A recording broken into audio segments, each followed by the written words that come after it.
So malting is, I heard you guys talking earlier about alpha and beta amylates and the different ways the sugars are broken down. So we as mammals digestive tract, so we have those amylates to break down those sugars.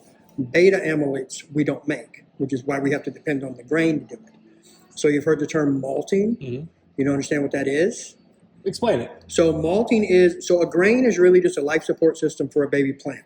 It's a small fertilized seed, a genome, inside there wrapped around a bunch of carbs, complex sugars folded up.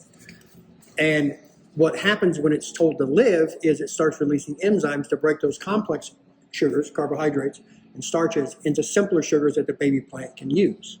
So what malting is you trick a grain, you're going to be a baby, go. And it starts doing the process of beginning to release those amylates to break down those sugars, and then we stop the process. Usually it's done with heat and oxygen deprivation. In rare cases, it's done with radiation. We don't use any irradiated grain. I don't think anybody does, but it does get done that way. So when they do a peat smoking, what they do is, like a Scotch distillery, they'll lay the peach out on the floor, and it's a two-tier system. They got the grain floor here and the peating floor down here. And they'll start a good fire to give heat and stuff to convince the grain to germinate. And it'll start to germinate. It won't go as far as sprouting, but it'll begin the process. And then they put more peat on the fire and get more smoke. And that smoke still imparts heat, but also chokes off the oxygen process of the malting and stops the germination process.